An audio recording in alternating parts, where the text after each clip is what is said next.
किसान भाइयों और बहनों, किसान भाइयों, गन्ना कटाई व छिलाई का काम चालू हो गया है। और गन्ना कटाई के बाद जो पत्ती शेष बचती है उसका क्या समाधान हो, क्योंकि पहले तो किसान खेत खाली होने पर पत्ती को जला देते थे, लेकिन सरकार ने इसके जलाने पर अब पाबंदी लगा दी है और जो किसान ऐसा करते हैं उनके खिलाफ एफआईआर भी हो रही है।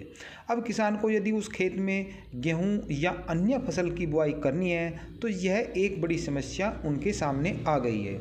इसका समाधान तुरंत है, वह 100% है और लाभदायक भी है। इसी के संबंध में मैं आपको इस वीडियो में जानकारी देने वाला हूं। यदि अभी तक आपने हमारे चैनल को सब्सक्राइब नहीं किया है तो जल्दी से इसे सब्सक्राइब करें। किसान भाइयों, गन्ना पत्ती या अन्य किसी भी तरह की पराली से निपटने के लिए आपके पास दो समाधान हैं। पहला समाधान है जिससे आपको पत्ती या पराली गलाने के लिए कम से कम 10 से 15 दिन का समय आपको चाहिए, लेकिन इसका तुरंत समाधान है। पहले मैं आपको तुरंत समाधान ही बताता हूँ, क्योंकि आपको उसमें गेहूं की फसल भी लगानी होती है। तो किसान भाइयों, इसके लिए आप खेत में पत्ती को पूरी तरह एक समान फैला लीजिए। फैलाने के बाद दोपहर के समय जब पत्ती पूरी तरह से सूख जाए उस समय उसमें मल्चर चलाएं। इससे आपकी पत्ती कट जाएगी, लेकिन वह खेत पत्ती कटने के बाद भी ऐसा नहीं हो पाएगा जिससे कि आप गेहूं परफेक्ट तरीके से उसमें बुआई कर सकें।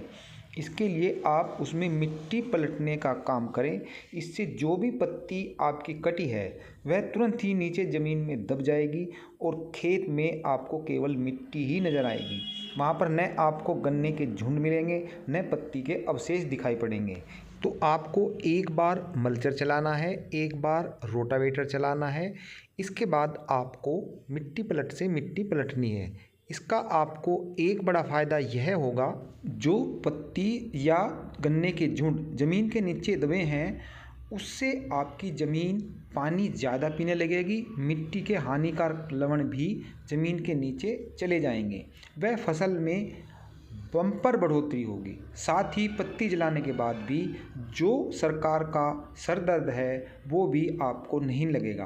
किसान भाइयों, यहाँ आप यह ध्यान रखें कि आपका खेत ज़्यादा गीला न हो, वरना मिट्टी पलटने के बाद खेत तैयार करने में आपको काफ़ी दिक्कत आएगी।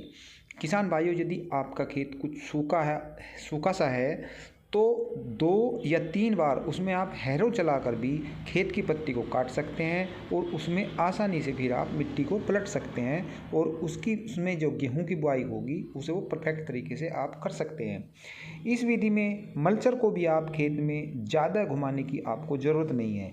यहाँ मैं आपको एक सलाह और भी देना चाहूँगा। जैसे ही आप यह सब करते हैं तो इसकी अपनी मोबाइल में वीडियो भी बना लें, वरना कई बार फिर भी कोई शिकायत कर देता है तो अमुक किसान ने खेत में पत्ती जलाई है, तो गेहूं की बुआई होने के बाद भी उसके खिलाफ सरकार कार्रवाई कर सकती है।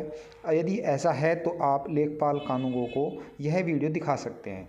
इस पत्ती के समाधान के लिए दूसरा तरीका क्या है वो मैं आने वाली अगली वीडियो में बताऊंगा, क्योंकि उसमें आपको 15 दिन का समय चाहिए और वो यदि आप गेहूं बो रहे हैं तो उसमें आपके लिए समय इतना नहीं होता। वीडियो अच्छी लगी हो तो A4 चैनल को सब्सक्राइब करें, लाइक करें, शेयर करें। फिर मिलते हैं एक नई वीडियो के साथ। जय हिंद।